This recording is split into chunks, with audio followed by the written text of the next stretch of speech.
Yo! Oh, what's up, people? It's Plastic Cougar, and they make the intro. Well. Y'all late. Y'all late again. And of course, best me on y'all been on the list this year. I'm happy for being late to this Biscuit Monday quiz special.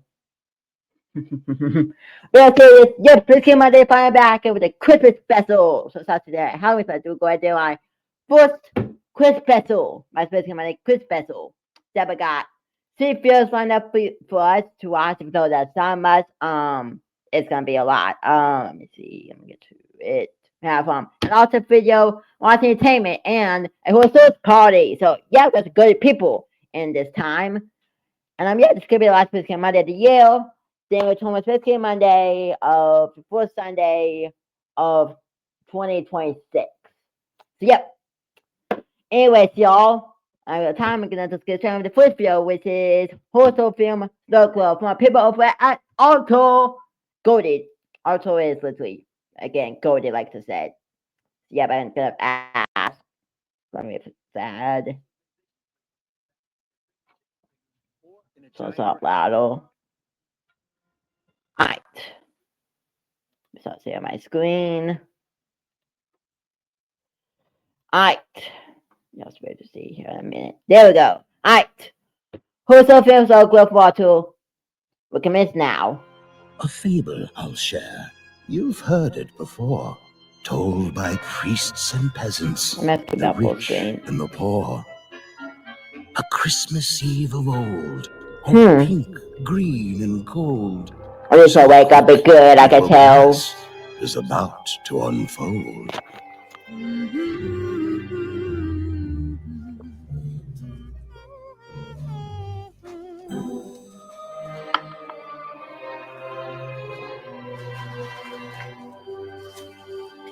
There's your cookie, darling. Okay, by the 20th of 2022. So when it's that old.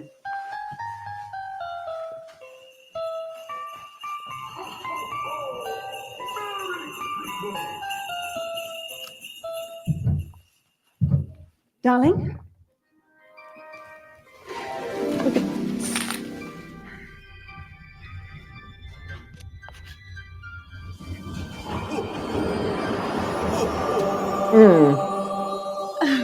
So that gift is haunted. Wrapped with delight and placed under the tree.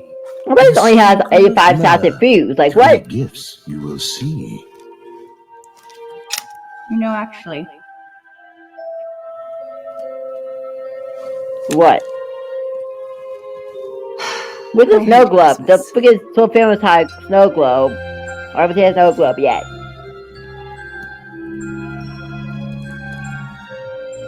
I doubt these are even for me.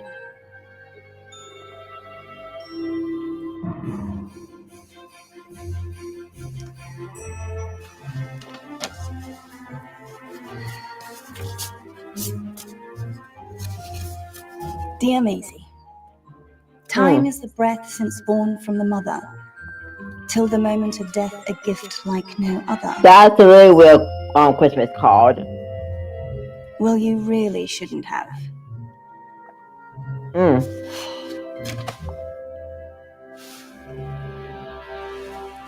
Beware your reflection of past Decembers, for it may not be as one clearly remembers.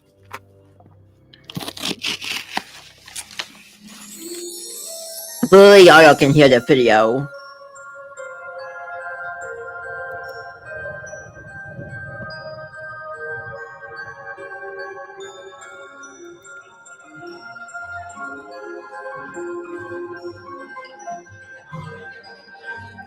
The frick is happening?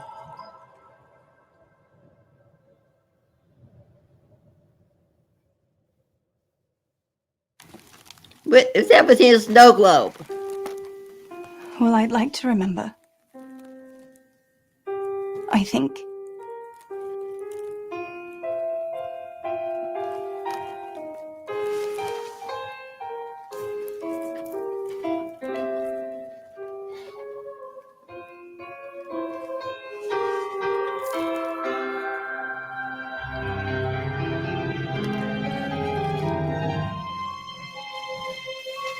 It's just like gonna be that gift. I bet Tread it lightly is. with present, for in it you see one chance you will get to honestly be. What is on Dr. Seuss? A word of caution before you begin.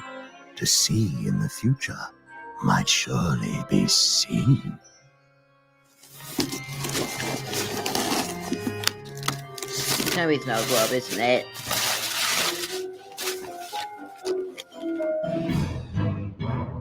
What the f-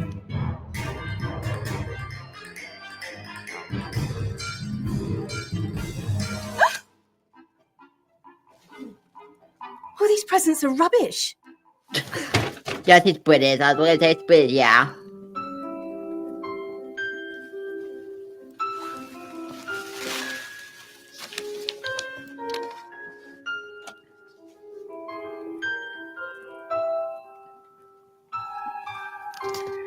I must know what's inside.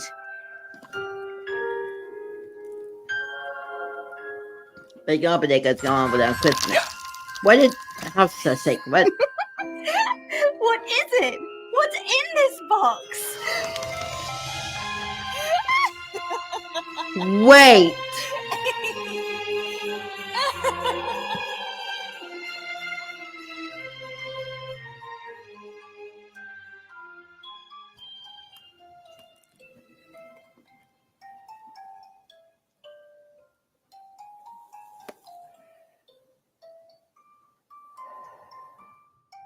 So I'm guessing the house was saying that person was taking the snow globe.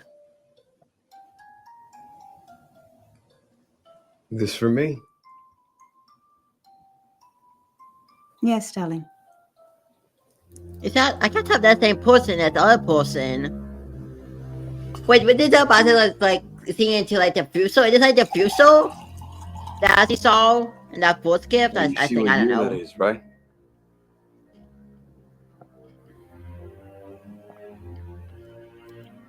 This was a good year.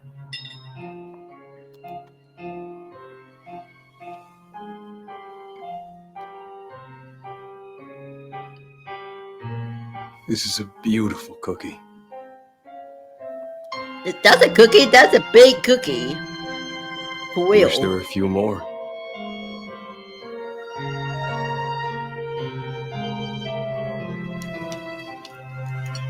What? Three for my dollar thing said.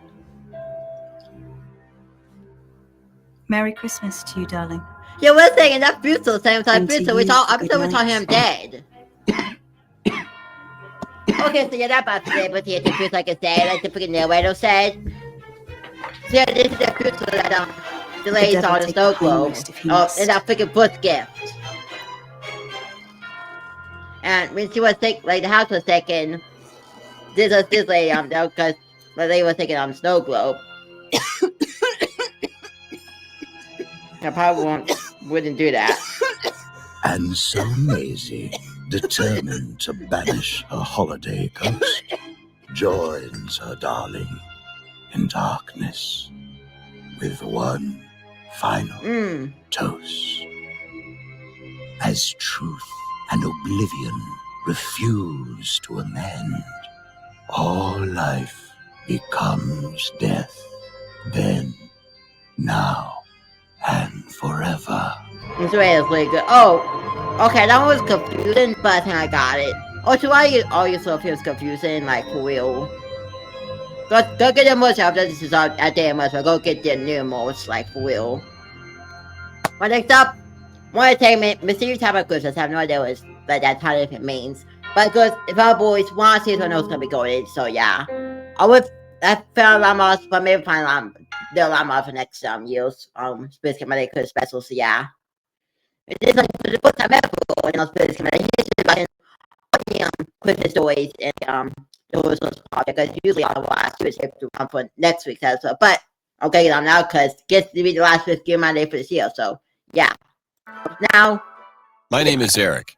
I'm 31 years old, as well as a single dad living in a one-story house with my son, named Alex. All right. It all started the night before Christmas, when Alex was 5 years old. Alex was so excited, so we decided to go for a walk. Gotta say, one entertainment like animations are always so good, like for real. I just gonna have 1.8 million subscribers. Like, come on, you know, like one big what's the entertainment like it's like for a 10 million subscribers. Like, come on, one entertainment. I feel like they don't have to have 1.8 million subscribers. Like, they're most like they're up there freaking llama offs. Like for real. Walk around our town. Horse story, amazing. We were walking down our road, one entertainment on llama offs and horseless party. So yeah, listening to the sound of carolers in the distance. That led us all the way down to the main street. It's coming out 2020. When we came face to face with the three old women where did this July and not December? What? Singing, I took out my phone trying to record a story for my Instagram, just like other people around us. When I looked down, I saw my son covering his ears. I stopped recording, crouched down, and asked him what was wrong, but he didn't answer. Out of the corner of my eye, I could see the middle woman of the three carolers was giving my son an evil grin with a large, creepy smile. She seemed a little bit weird. Well, it was a chilly December night, so I decided we would head back anyway. When we reached home, my son looked relieved. What? So I thought he just wanted to go watch TV and catch up on his episode he thought that he might miss.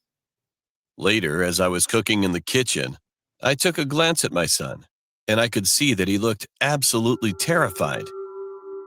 He was sitting straight up on the couch, which faced the TV. There was a large window next to the couch that had the curtains slightly open. Then he sprinted up quickly, ran to me, and just hugged my leg. "Daddy, she's here," he told me with a shivering voice. Just no way, Dave. And I replied, "Who?" He exclaimed back, "The middle woman we saw when we watched the caroling." I quickly looked at the window, there's no way she and there really was that old lady we saw not too long ago. See that like Christmas? If it's like Christmas, why were you with all the carolers? Where did the freaking other carolers find this freaking lady? Okay, so for y'all carolers, make sure that the carolers y'all kidding. I think people that are freaking creepy and do this. What? I don't think she was even singing. Did the other girls like not notice? I mean, I get it they were singing, but we couldn't let the open like sing. Like I don't know if the other killer wasn't singing. Oh my gosh. What's to do with this lady? I just don't get it. But then I know it's called Mysterious Happening on Christmas. The old Christmas I said, but that mysterious, that's like not English. Closed my eyes for about 1 that's second. Not grammar. And when I opened my eyes again, she completely vanished. What the? Being freaked out, I called 911 naturally, telling them about what had just happened. Smart. There were 3 cops that showed up, so I explained the incident to them again. And one of the cops showed me a photograph that looked kind of old to me. She was in there. Wait, what? Then she pointed to that old lady, asking if this was her. And I answered yes. She started laughing. What? My son looked confused until I asked why she was laughing. She stopped and gave us a kind of serious look this time, but was still smiling. Then she said, "Hey, you know what? I know this is weird, but this woman died 3 years ago on this exact same day." My heart dropped. So it's a ghost then. It's a ghost. Why do they always have to like big ghosts? Like, come on. Maybe they gotta have ghosts because past, future, or present, and not a good story. But my son looked terrified too.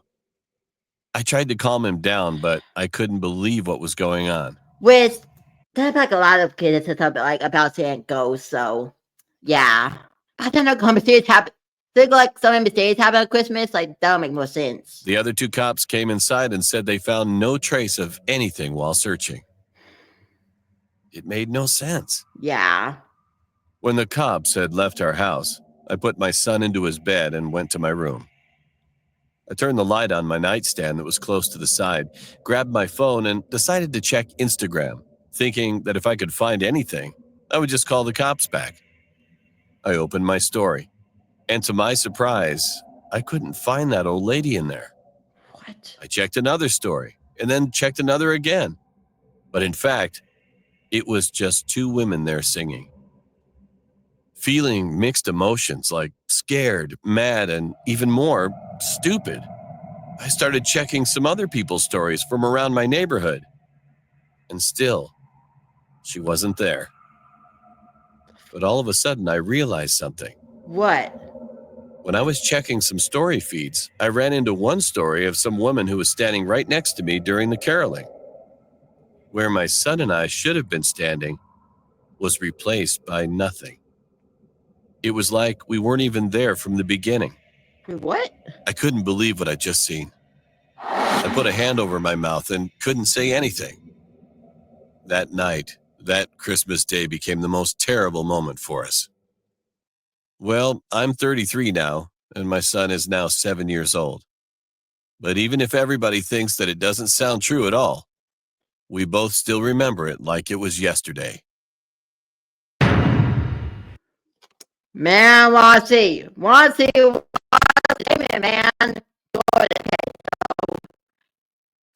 That story on the day. So they like ghosts, but that was that ghost. So I thought when they touched like a creepy dog situation, but that was a creepy ghost situation. So yeah, take back Gillos.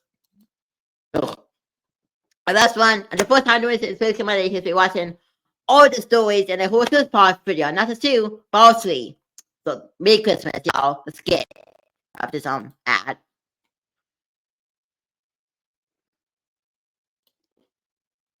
And it's literally just came out today. They're filming this. This is Sunday, obviously it's Monday, but it came out today. They're filming this.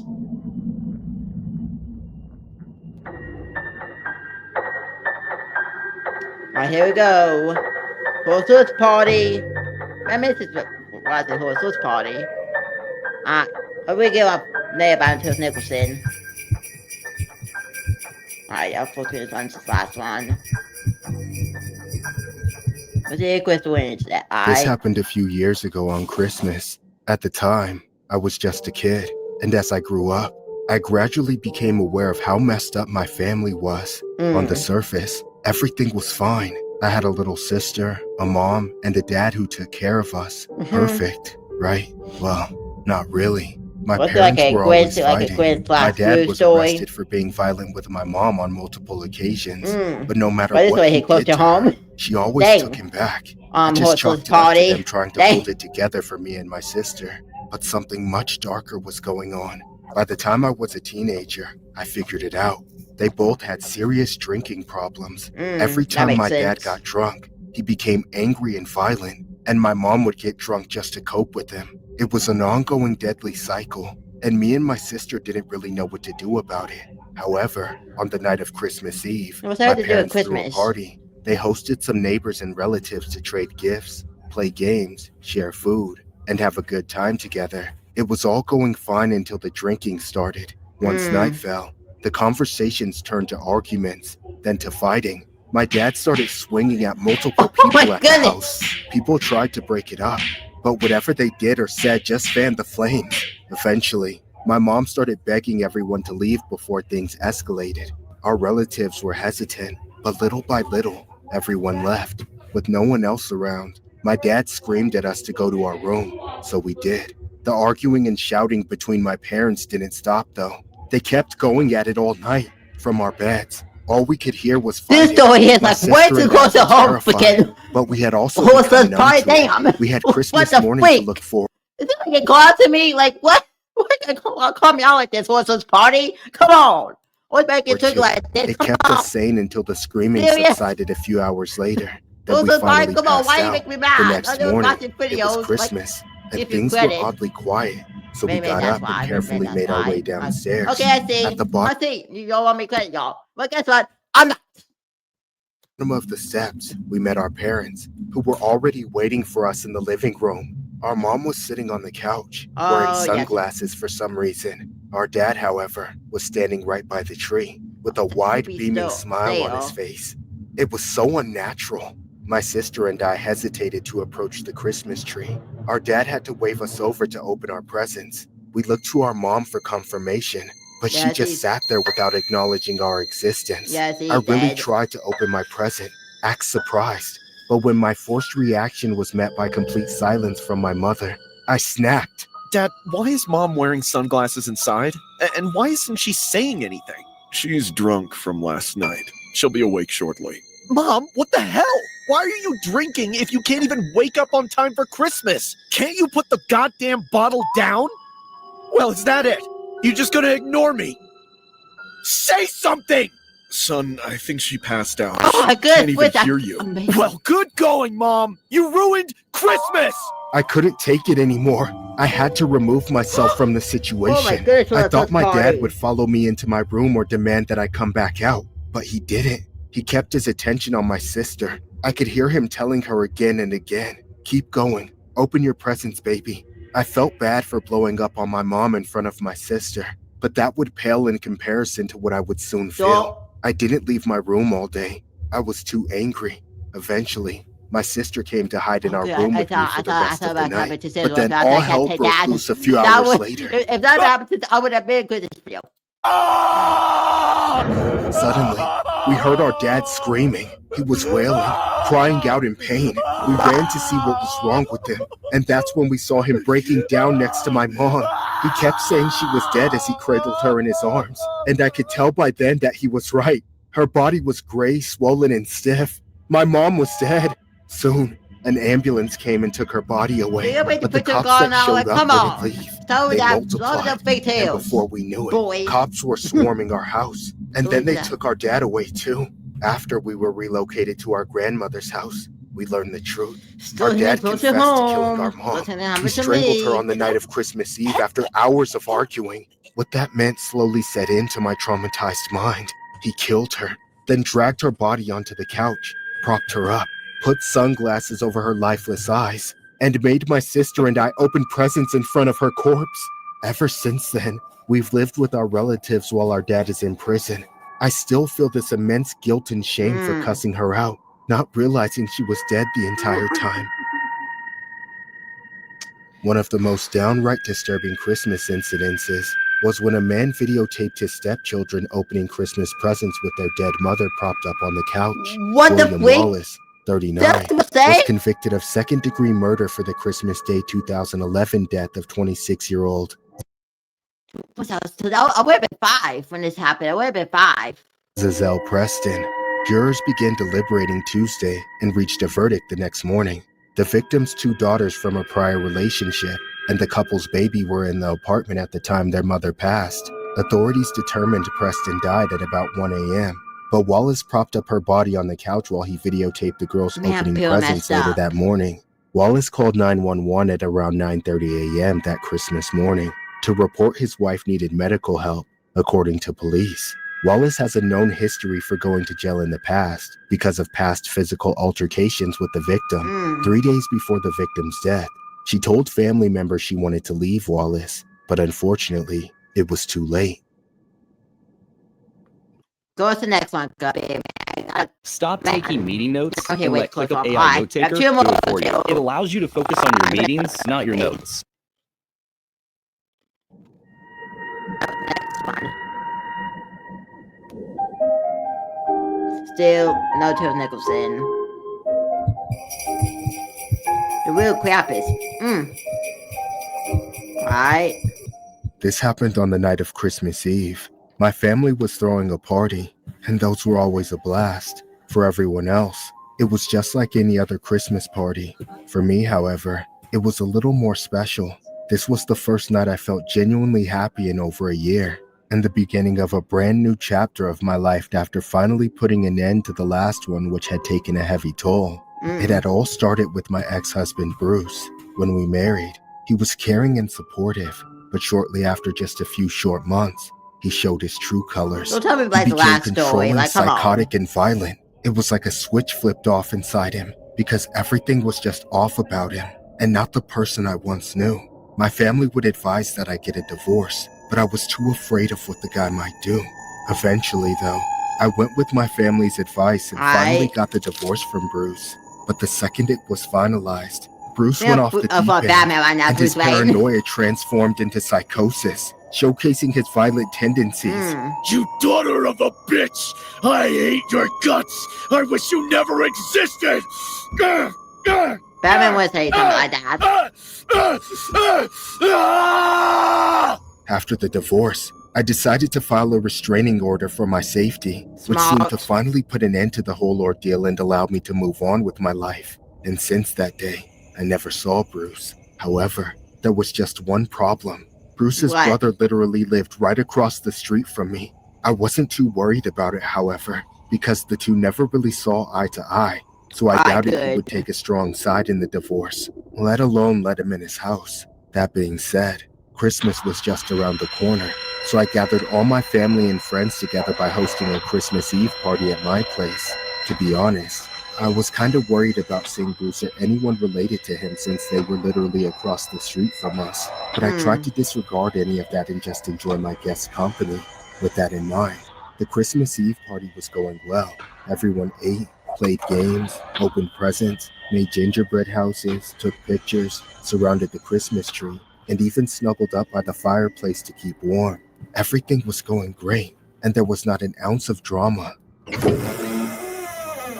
Then, out of nowhere, a booming sound cut through everything. We all stopped and looked at the front door. It was still swinging from the person that had just barged through it. The person standing in front of everyone was wearing a Santa Claus suit with a giant sack over his shoulder. For a moment, we were all just a bit shocked, wondering if someone had hired a Santa for the little ones, or if this was just some weirdo off the street. But when the man behind the beard locked eyes with me, I realized the truth. As everyone was still deciding if they should be cheering or scared, I knew it was my ex-husband, Bruce. I was terrified, yet also furious. I knew my family had my back, but I still wanted to deal with this myself as swiftly as possible. I was the first to get up and confront Bruce, hoping there was still a chance to get him to leave before things got any worse. Nope. Bruce, what are you doing here?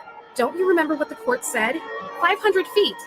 I remember how you cheated me out of every dollar I had, you gold-digging bitch. Watch it, man. Don't touch her. Oh, I'm not gonna touch her. I just came to say... Oh my goodness. I hope you rot in hell, along with every thieving, scum-sucking waste of I've got to assassinate the story. You took everything from me. Your soul will die 1,000 screaming deaths in agony for every second of shit you put me through. Hey! Leave her alone or I'll call the cops! Not this time.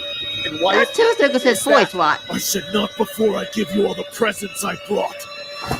No, nuh-uh, no way, dude. Just pick up your shit and leave. We're begging you. No, please! Bruce, I'm begging you.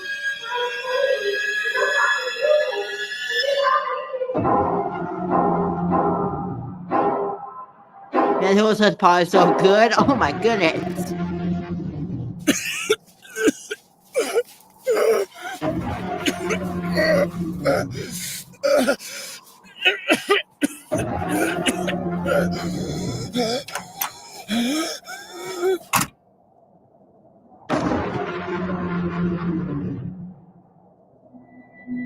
Oh my goodness. The Covina Massacre occurred on Christmas Eve 2008, when Bruce Jeffrey Pardon, a disgruntled ex-husband dressed up as Santa Claus, entered a property belonging to his former in-laws in Covina, California, and took out the 9 people before setting the house on fire, and then doing the unthinkable to himself later on at his brother's residence in the early hours of Christmas Day.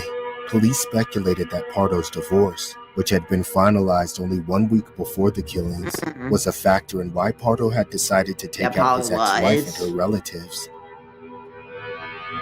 Man, I thought it was 60 minutes. Okay, let's see. I feel the last one had Nicholson in it, but it's saying to Nicholson in it. I don't know. Good name from. Yeah. What I'm about to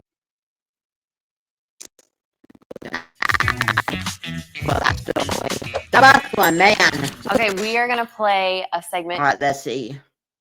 About to talk about still creeps the hell out of me. It happened around Christmas a few years ago. I live by myself in a small town with a population of just a few hundred people. I have very few neighbors, but the ones I do have, I know fairly well. We look out after one another whether there's a storm or utility outage, or anything like that. Like I said, This all went down during the holidays, so everyone in the neighborhood had their porches and front yards decorated with tinsel, Christmas lights, and that sort of thing. Everyone except my next-door neighbor, Mark. Mark didn't exactly celebrate Christmas. In fact, he was kind of the black sheep of the town. Some people even shunned him due to rumors that he was gay, but none of that ever made a difference to me. I didn't want to be like everyone else and judge people over things like that. Anyway, the guy lived literally right next door to me, so I always tried to be cordial. We often ran into each other outside and made small talk, but that's all it ever led to. Mark would frequently invite me over for dinner at his house, but I always made an excuse not to go. I didn't want him to get the impression that I was interested. I would kindly just tell him that I was busy or say something like, maybe next time. Fast forward to Christmas time, and nearly a decade of peace and quiet suddenly went out the window, as more and more weird things began to happen. Every other night, I would notice a car pulling into the driveway next door, and it was always a cab dropping a man off at Mark's house. Now, I was no stranger to seeing his flings come and go from time to time, but that was honestly very occasional. I tried not to give it much thought, but I must admit, it was just weird as hell. Of course, it truly wasn't any of my business until something extremely disturbing happened one night. I remember being fast asleep when all of a sudden, I was woken up by the sound of someone banging on my door. I didn't know what was going on, but I knew it had to be serious, so I got up to check. When I opened the door, I saw a guy I could only describe in that drowsy state as a grown-up, and kind of a washed-out Charlie Brown. He just had that look to him, with the big round head, thinning hair, and helpless attitude. Immediately, he started begging me to help him, even trying to nudge his way past me into my house. I stopped him at the door, and as I saw my neighbor Mark approaching us, I started to gather what was going on. Please, you have to help me. Don't let him near me. Who? Mark? What did he do? Hey, don't worry about him. He's just overreacting. Look into my eyes. Does it look like I'm overreacting? I don't know what's going on. I'm not sure I want to get involved. Just let me stay in your house until my Uber gets here. Is that okay? Sure. At that moment, the last thing I wanted to do was ask questions. I just wanted to get the guest out of town so we could all go back to bed. The three of us just waited around my porch for about 20 minutes in awkward silence. Then the guy's ride came to pick him up. The awkwardness was almost over, but of course, Mark made sure to invite me over for dinner before leaving me alone. I found it stranger than usual, as it was almost midnight, but I kindly declined like I always did. Back inside, I went upstairs to my bedroom, but before laying down, I pulled my blind slightly open and glanced out my window. What I saw that night, I still sometimes see when I look outside my house. Mark was standing on my front lawn, looking right up at me. His fists were balled up, and he had this pissed off look on his face, just like a spoiled toddler that didn't get what he wanted. For a grown man, it was a scary sight, but I sensed that by helping his date escape whatever they were engaged in, I had unmasked my neighbor's true nature. I don't know if he ever looked away that night, as I eventually couldn't take it anymore and closed the blinds on him. After that, I avoided Mark for the rest of the holidays, and he seemed to be avoiding me as well. I didn't hear anything from or about him until a few days after Christmas, when shit really hit the fan. Suddenly, I looked outside, and Mark's house was surrounded by cops. There were helicopters in the sky and news crews all over the place. I had no idea what Mark had done until a reporter told me so she could get a reaction out of me for an interview. According to her, Mark had lured that same Charlie Brown-looking man back to his house and killed him. Even worse, Mark didn't just murder him, but he ate him too. All those years, I had been living right next to a cannibal. Looking back, it makes me sick to think about all those times he invited me to dinner, knowing how many other men had visited his house. I have to wonder just how many other victims he had other than the man I met. I'm just glad I wasn't one of them. On December 24th of 2019 on Christmas Eve, a 25-year-old man named Kevin Bacon was taken out by Mark Latunsky, a 50-year-old man he met on Grindr who had a long history of severe mental issues. Allegedly, Latunsky castrated Bacon and ate some of his remains. After Bacon didn't show up on Christmas Day to spend time with his parents, a search went out. When the recovery of Bacon's car, wallet, and cell phone led investigators to the Grindr app, and subsequently to Latunsky's doorstep. The perpetrator let them in without complaint. There, on December 27th, they found Bacon's dead, mutilated body hanging upside down from Latunsky's ceiling. Latunsky freely admitted to investigators that he had stabbed Bacon to death and then castrated him and ate from his remains. Latunsky's attorney says Latunsky suffered from severe delusions about his identity and even claimed he was of royal family lineage. Between his arrest and trial, Latunsky's attorney said never did Latunsky express any remorse. Got it?